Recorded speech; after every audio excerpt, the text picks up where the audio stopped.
In the archives of cancelled television, State of Affairs, NBC's one series wonder from 2014, will go down as one of the least lamented. This extraordinary programme lacked everything: insight, subtlety, wit, dialogue. There was not a single desirable televisual characteristic that it did not ritually slaughter. The title evokes a State of the Nation show, although it would be probably more accurate to say State of the Empire. Focused on the activities of a CIA analyst, Charlie Tucker, played by the unfortunate Katherine Heigl. This was supposed to be her big comeback. The show takes us all over the world, from Afghanistan to Kenya to Colombia. And at the centre of this network of power and influence is President Constance Payton, played by Alfred Woodard, from Desperate Housewives and 12 Years a Slave, the first black female president of the United States of America. So let's talk about the show, and I would warn of spoilers, but there's no possible way to spoil this show. The series begins by setting Charlie up as a dark, saturnine figure racked by torment. And for all the strenuous efforts to establish her as a dark, brooding character, as soon as they get to the CIA office where she works, it's all fun and games. They laugh, they tease one another, they drop irrelevant jargon at every moment. They love saying POTUS and debrief. And they have a good laugh at the discovery that 26 Sunni militants attending a suicide bombing training mission blew themselves up. I guess our work is done. Realism is sacrificed for a cheap laugh here, as the CIA implausibly seems to know nothing about who these clots were, where they were based, or what they were planning to attack. But after this boring banter, we're finally into the action, when they catch footage from Al Jazeera of a comically stereotyped terrorist group attacking a medical camp in Kenya, ruthlessly shooting the ill and dying, and kidnapping the handsome Dr. Benjamin Butler, who just happens to look the spitting image of the president's son. The cartoon terrorists shout, in English, with the characteristic Middle Eastern madman voice of American actors. Get them out of here! No! For some reason, the laughter dries up at this point. Instead, with a portentous voice, Charlie breathes, This guy's got less than 12 hours to live. How does she know this when the CIA doesn't even know the name of the group that has carried out the abduction? We're never told. Apparently, the life of an American doctor is now top CIA priority, a POTUS top priority no less, because they're all about good healthcare. There's just one problem. The US has a paramilitary unit in Kenya, a joint special operations command team, whose job, in real life as in fiction, is to act on the president's kill list, assassinating America's designated enemies. As Naomi Wolf put it in The Guardian, this group effectively acts as a death squad under the control of the executive. And this time, in the show, they have in their sights an angry-looking chap called Omar Abdul Fattah. Angry-looking is the full extent of his characterization, and one suspects his name was drawn out of the big hat of evildoer names like Abu Nazir in Homeland. And by stunning coincidence, he killed the president's son.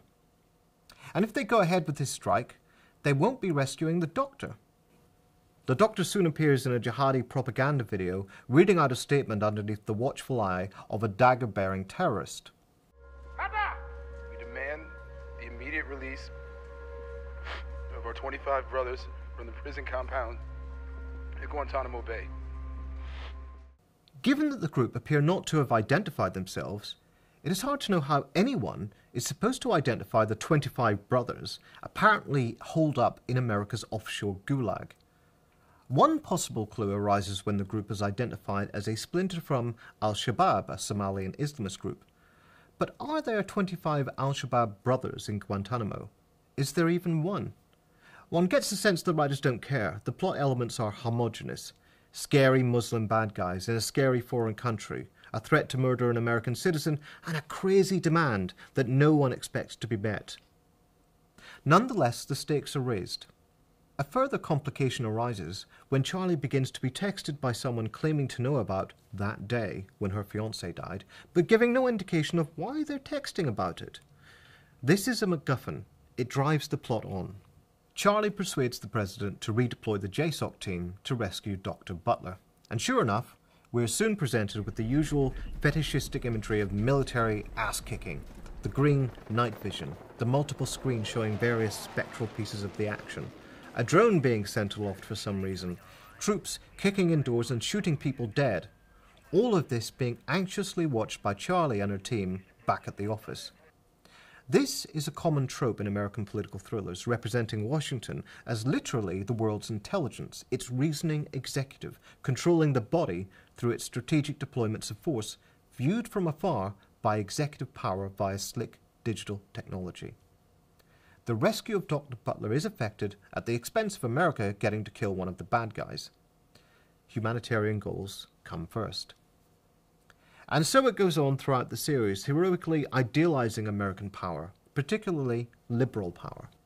Perhaps a particularly telling moment comes in episode 3, when a story about Boko Haram kidnapping a bus full of schoolgirls deliberately echoes a real-life story in which Michelle Obama, upon whom the character of President Peyton might be partially based, participated in a social media publicity effort to #BringBackOurGirls. As the Washington Post reported with appalled bemusement at the time, the backlash for Obama was a stream of tweets pointing out how murderous her husband's drone policy is, with a new hashtag, "We can't bring back our dead." Obviously, State of Affairs doesn't bother with any moral or political complications like that. As far as the show is concerned, it's as straightforward as the good guys being immediately devastated to discover the news and determined to fix it. And this goes right to the top of CIA priorities once more. Once again, America's impressive intelligence is to be put to humane purposes. "Get me the satellite imagery," Charlie requests, fighting back tears. If we can pinpoint their location, these girls may have a chance.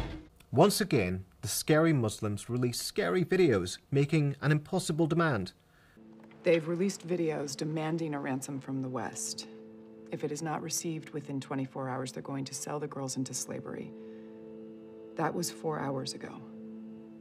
This is a reference to the demand made amid a global publicity campaign in the real-life course of events that the Nigerian government pay a ransom. But the demand that the West, whoever that might be, should pay a ransom within 24 hours is particular to the ideological fantasy world of State of Affairs. In reality, too, it was the Nigerian government that negotiated the girls' release. In the fantasy of the show, the Nigerian government is, as President Peyton puts it, "They're too afraid of Boko Haram to act, and too corrupt to be effective if they did." So it falls to American power to rescue them again.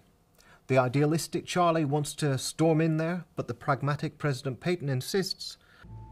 Understand, I cannot put American boots on the ground. I understand. So Charlie has to lay the groundwork against resistance from skeptical CIA bods. The media also plays an important moral role. When President Peyton uses a press conference to express her sorrow about the kidnapping of the girls, a journalist challenges her. Yet there have been no denunciations, no plans for intervention. Thankfully, Charlie eventually comes up with a scheme, using a security team guarding the oil refineries to effect a rescue of the girls undercover.